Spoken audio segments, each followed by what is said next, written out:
One of the most important parts about being comfortable and working productively with the iPad is your ability to manage the apps, because nearly everything on this machine is based on, well, an app. So if you can't manage them, you'll find yourself frustrated.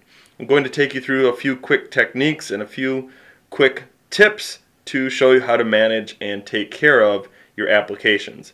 The first one you'll realize is obviously you can swipe back and forth and get to your different apps, but you'll notice down here you have a home row that sticks there, and yours may be different than mine because yours may be factory set to default down here, but we're going to change that in a second. Much like all of the other things within iPad, to manage, we make things shake. And I know I keep saying that, but it keeps being true. So I'm going to go ahead and push and hold this icon until all of my apps are jiggling. You'll notice even the home row is shaking. So now once I have things jiggling, shaking, and quaking, I am able to manage my applications. By that I mean I can move them around, apply them, delete them, you'll see here in just a second, and I can also create folders or bins out of them. And here's how we do that. First thing I'm going to do though is I'm going to show you actually how to just move something like this iTunes app to a brand new screen or brand new page. In order to do that, all you have to do is grab a hold of it after it's shaking, and I could just plop it right here in the middle of my screen, but if I want to move from page to page, I hover towards the edge of my page and I wait for just a second until it hops to the next page. And I can bring it back here, and I'm going to land it right, someplace right here in the middle of page 3 it looks like. Now I have all of my apps on page 3, they're all jiggling, and you're going to notice some of these applications have little tiny black X circles. They're buttons or badges up in the top left corner. That means that I can actually delete or get rid of that application. It's not going to permanently delete it out of your iTunes account, which is fantastic because if you ever want to reinstall it, it's free, you don't have to purchase it again, and you can easily add it back on here. So if you accidentally delete something, I'm just going to go ahead and delete this one right here. If I accidentally delete it, which is not very easy to accidentally do because you have to say, yes, I want to delete this, it goes away, but I can easily reinstall it through the App Store for no money, no cost to me, even if I paid $50 to begin with. It remembers that you paid for it and it's still free. But you'll also notice there are a few applications like iTunes, or if I flick back here to the beginning, all of these applications have no black X's, no black badges on them. That's because when they're factory installed by Apple, they won't let you delete them. Not a big deal. You can, if you want to, take those apps that you don't like and certainly move them to a page way at the end that you may not ever visit if they really bother you that much.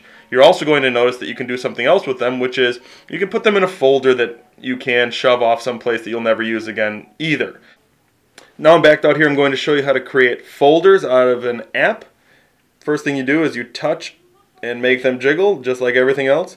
And once you do that, you can hover over things, but if you're not careful, if you go just on the edge of something, all you're going to do is make that app jump around like you see me doing right here.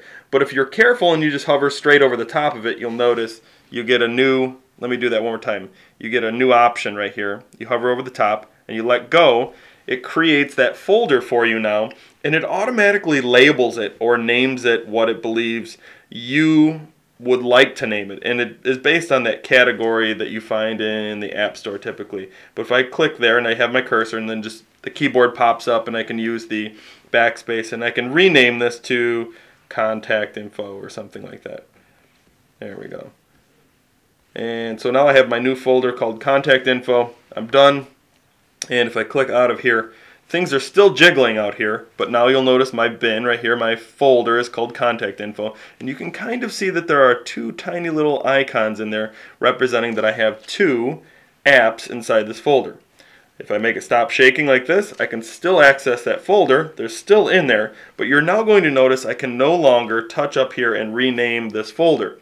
If I want to rename the folder, I have to touch and make things shake again. Once they're shaking, that gives me the ability to come in and rename something. So once I've renamed it, hit done again, get out of here. So I have this folder. The nice part is you can put 20 apps in any single folder. So I grab a hold of the Game Center, toss it in there. Videos or photo booth, toss it in there. Watch this though. If I try and grab the newsstand, for whatever reason, it will not let me put it in there. Newsstand for sure, and there may be other apps out there, will not let you combine it with another app. I'm not sure exactly why, but it's just the way it is. So now I have 4 apps in here, and as you can see, they're all lined up, and as I add 20, it begins to expand on its own. If I want to pull an app out of here, I have to make sure, again, that they're jiggling, and once they're jiggling, I can just pull them out of my folder like so, and I am all set.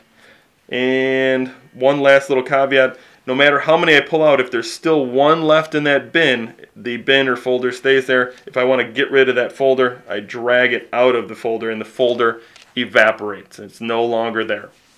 You can, like I said, put 20 apps in any given folder, and you can create as many folders as you want variably, which allows you to put thousands and thousands and thousands of apps on your iPad, which could be a problem here, and we'll talk about that in just a second. Now that I have these things jiggling, though, I want to show you one more thing. Remember this home row down here that stays put as I flick through?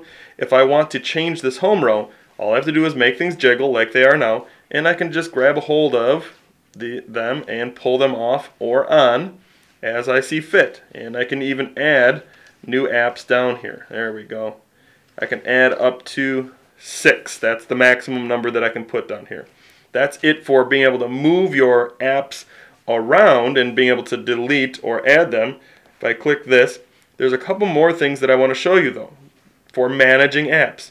One is, remember how I said you could have thousands of apps on here? Well, it would get really, really old to have to flick through tons of pages, and even more cumbersome if you have hundreds of folders located all around with 20 apps in each of them, because you can't even read the names until you get inside of the folder. So it can become a frustrating thing to try and drill down and find the apps that you want. Well, enter Spotlight Search, which is right here. Whenever you're on the home page, wherever you are, so I can be down here at the end like this, and you can tell where I am because of these little lighted dots down here. If I simply hit the home button one time and then flick this way, or if I hit the home button one time and then one more time, it will bring up the Spotlight Search. Spotlight Search allows me to search the entire iPad. And we went over in settings what Spotlight Search can search for, but one of the things you can search for is an actual app. And if I type in AP, you'll notice I can all of a sudden grab a hold of the App Store or Anatwist or App Finder or App Shopper, all because I started typing in the letters AP. Instead of going and searching my entire iPad, all I had to do was flick and type a letter or two, and then I can grab a hold of the App Store if I so desire, or even iBooks, Keynotes, Pages. And like I said, in the settings, you can mess with your mail systems, whether or not you want to check that or not. But that is the beauty of the Spotlight Search. End your searching for apps and just type in some letters and find it almost instantly. Last thing I want to show you about apps and managing them are the running apps. If you take your 4 fingers from down here and you push up to get those running apps, or if you double press that home button quickly, let me show you that one more time, 1, 2, your running apps will show up. Running apps are any apps that you have most recently been in or messed around with. So the last app I was in was Settings, before that was Apps, before that was Mail, and so on, all the way down the line.